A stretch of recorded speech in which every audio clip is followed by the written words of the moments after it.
It's John Bowden from Rock History Music, and we're chatting with Dean Rowland of Collective Soul, all about their brand new album, Here to Eternity. I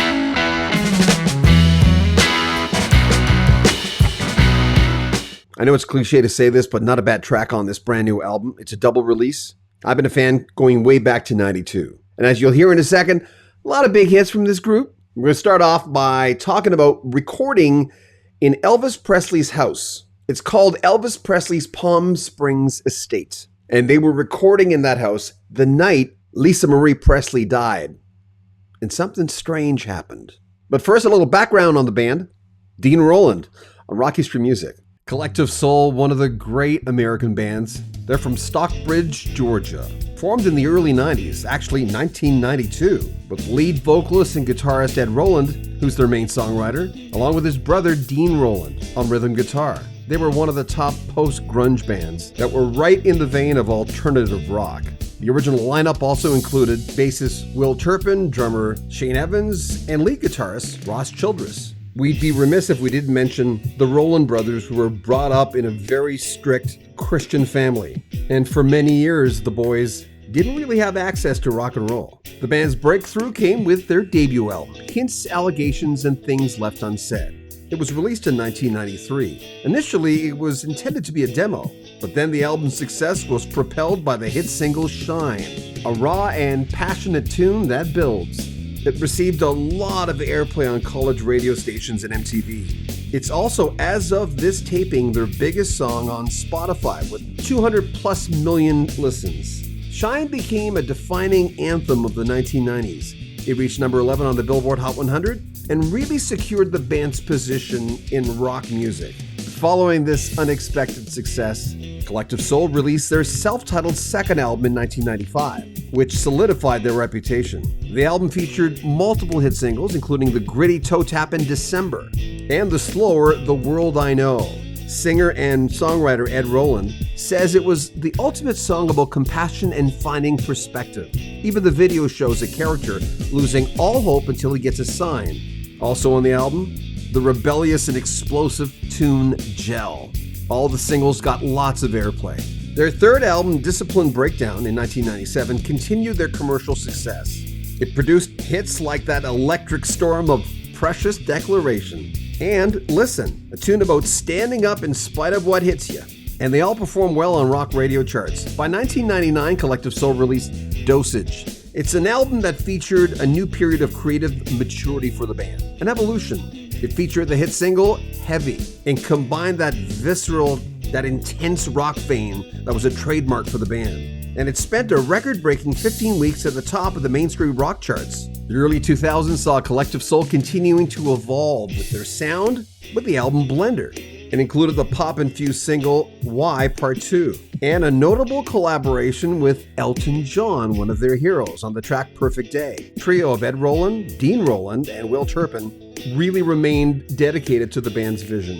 They released Youth in 2004 and Afterwards in 2007. Both did well. In 2009 came the Rabbit album that was self-titled, but fans called it Rabbit. It included the hit Staring Down.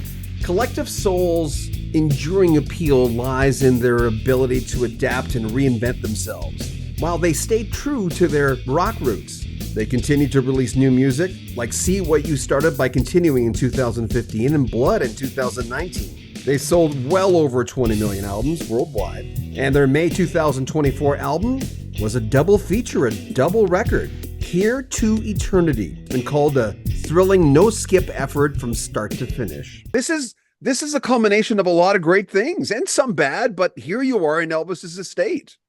Yeah, it really is, and to put all of those things in perspective for us was like it's very humbling, really, like just to remember, to feel it, and then being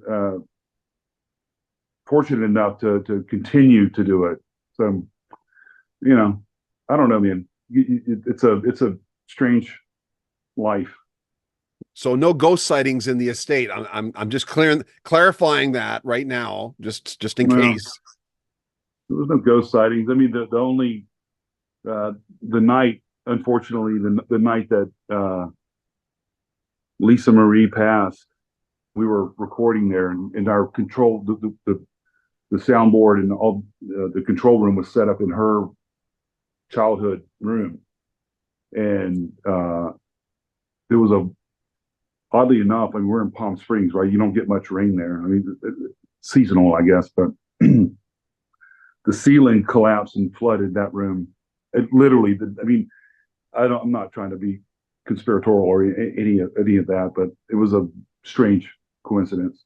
But it happened. Yeah, yeah. It I did hear you. happen. There's no doubt about that. I'm just like, bless her soul. Like that. That was just Yeah. a very unfortunate thing. You're able to, it's almost like asking Michael Jackson to dance differently to every song. There is a personality on this one. Then I'm going, oh, there's that personality on the next song that got me into the band. And then Right. it's like you're changing your dancing shoes all the time. How conscious is that? I like to think it's pretty unconscious. Like we just, it's like a natural authentic approach to it.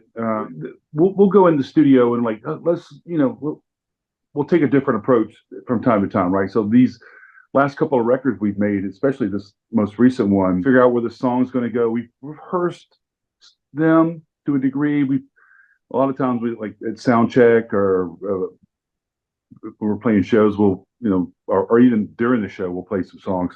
So we'll have some preparation, but it's really like just seeing what happens in the moment with it and see where it lands. And that goes back to I think we're just fans of music in general, like multiple genres, and so I don't know. Hopefully it comes across as being authentic. The music industry is not like that. There's no guarantees. But you guys, I mean, 30 years. You must look back. I mean, because Mick Jagger said, I thought the Stones would last, remember, a few years. And here you are 30 Right. years later.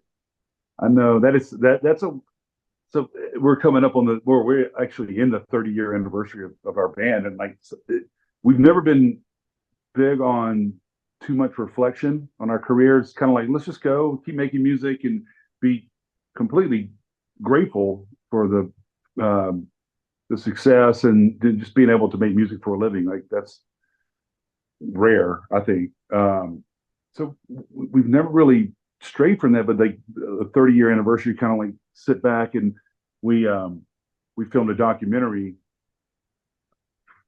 while making the record, and it's a career spanning, but it's also kind of located in where we made the record at Elvis Presley's house in Palm Springs, right?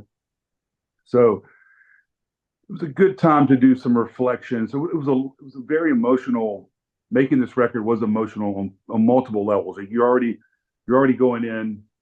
You're recording new music. That's going to be its own thing. You're doing this documentary, and it's like you're at Elvis's house. Nobody's recorded there since Elvis has passed, and and then you're doing all this reflection on your career. I'm like, okay, I'll take it. We can, you know, it's a fun little nostalgic thing. I don't want to live in it too long, but it's a fun thing to say. Oh, wow, okay, we've accomplished some things. You've traveled a lot. You've done a lot of things. Obviously people sometimes forget you're a fan too, even though here you are on stage in front of, millions of people through the years. But Right. have you ever had one of those moments where you go, I can't believe I'm in the room with that person, or maybe the first moment that happened?